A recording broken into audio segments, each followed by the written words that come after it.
بسم اللہ الرحمن الرحیم۔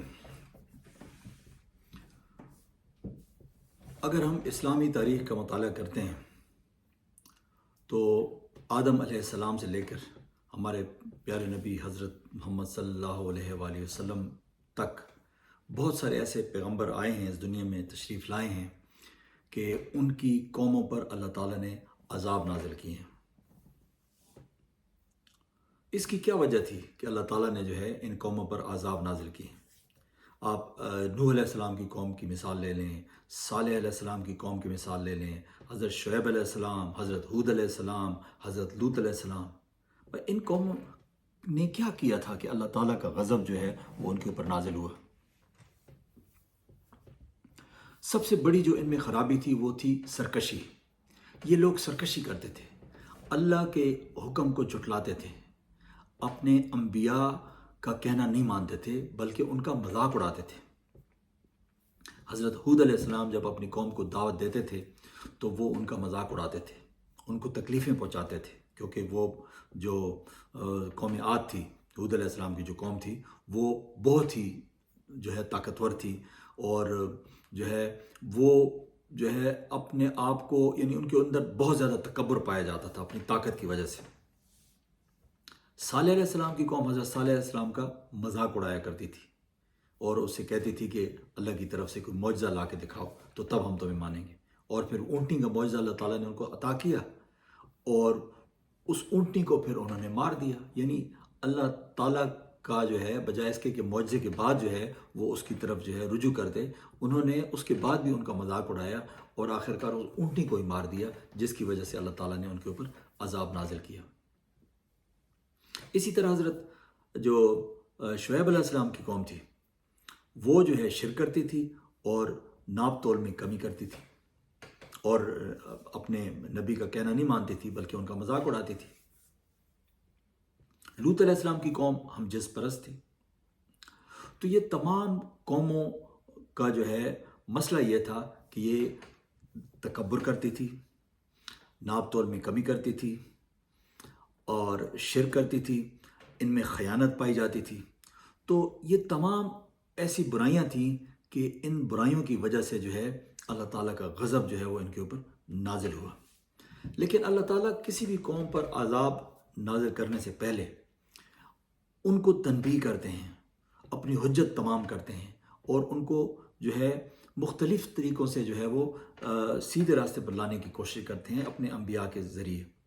ان کو خوشخبریاں سنائی جاتی ہیں کہ اگر تم اللہ کا حکم مانو گے تو تمہارے لیے یہ جو ہے اللہ تعالیٰ نے انعام رکھے ہوئے ہیں۔ اسی طریقے سے ان کو یہ بھی بتایا جاتا ہے کہ اگر تم اللہ کا حکم نہیں مانو گے تو اللہ تعالیٰ کی طرف سے تمہارے اوپر یہ جو ہے وہ یعنی عذاب آ سکتے ہیں۔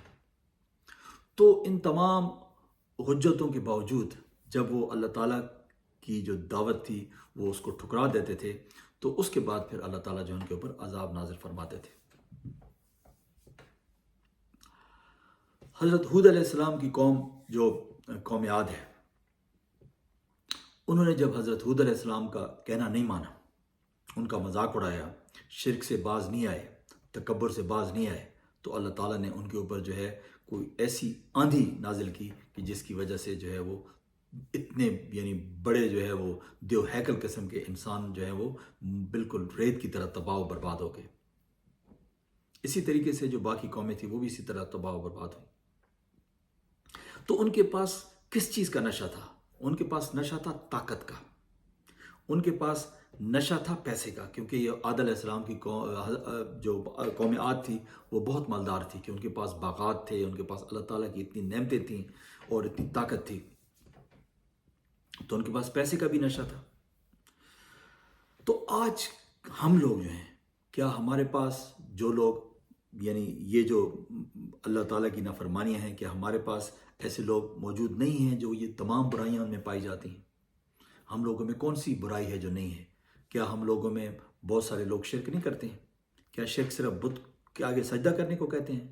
کیا انسانوں کے سامنے سجدہ کرنے سے، قبر کو سجدہ کرنے سے، یا دل میں کسی سے اس قدر جو ہے متاثر ہونے سے کہ اس کو نعوذ باللہ خدا کے قریب لانے کے برابر کر دینا، یا انتہائی حد درجے کی خوشامد کرنا، کیا یہ شرک کے زمرے میں نہیں آتا؟ پھر تکبر، جس کے پاس طاقت ہے، جس کے پاس پیسہ ہے، جس کے پاس حکمرانی ہے، کیا ان میں تکبر نہیں آ جاتا؟ کیا وہ عوام کو جو ہے وہ کیڑے مکوڑوں کی طرح ٹریٹ نہیں کرتے ہیں؟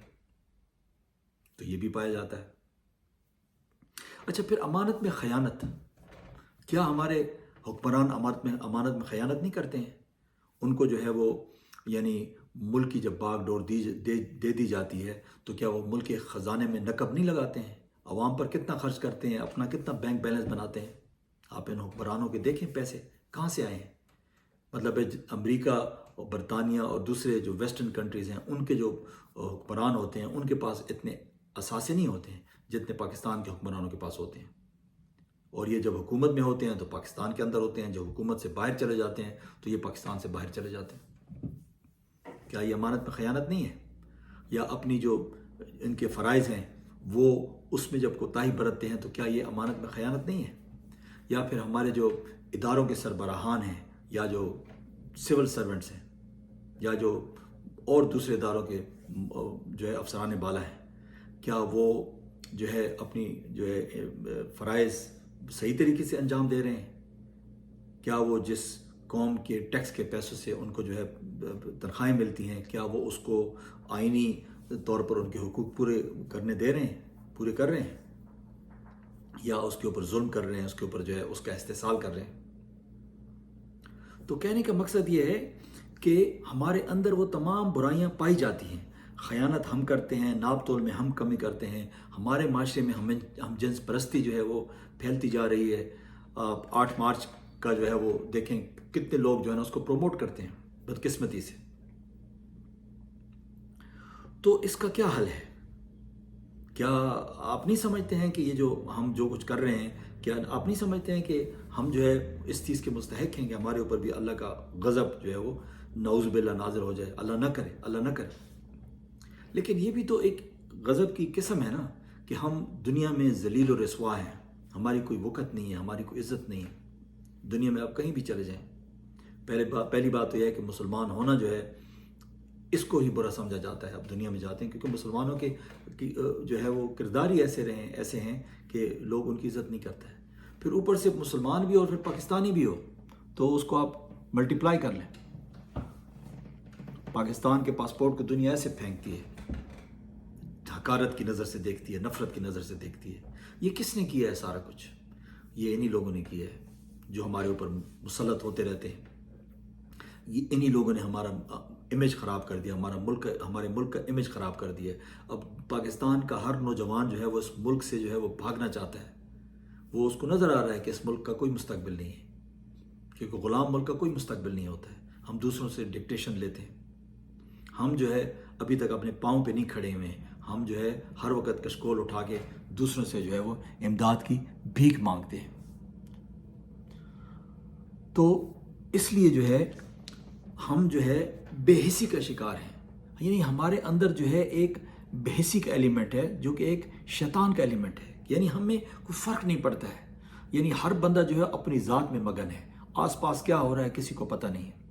حالانکہ اسلام تو یہ کہتا ہے کہ آپ اس وقت تک مومن نہیں ہو سکتے جب تک آپ پیٹ بھر کے کھانا کھا لیں اور پڑوسی آپ کا بھوکا ہو۔ تو ہمارے آس پاس جو کچھ ہو رہا ہے، جو ظلم و تشدد ہو رہا ہے، چاہے وہ سیاسی ورکروں پہ ہو رہا ہے، چاہے وہ عوام پہ ہو رہا ہے، یا چاہے وہ بلوچستان سے وہ جو خواتین آئی ہوئی ہیں جن کا حق ہے، بنیادی حق ہے کہ وہ ایک پروٹیسٹ کر رہی ہیں، پرامن پروٹیسٹ کر رہی ہیں، تو ان کے ساتھ جو ظلم ہو رہا ہے، تو اس کا کون ذمہ دار ہے؟ کیا ان لوگوں کو اللہ کا خوف نہیں ہے؟ تو بس آج تک کے لیے اتنا ہی۔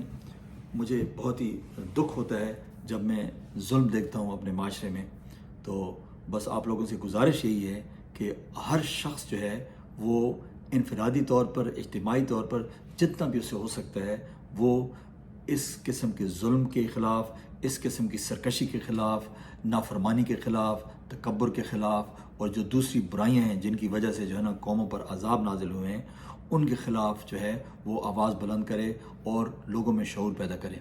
تو بہت بہت شکریہ، اپنا بہت بہت خیال رکھیے گا۔ اللہ حافظ۔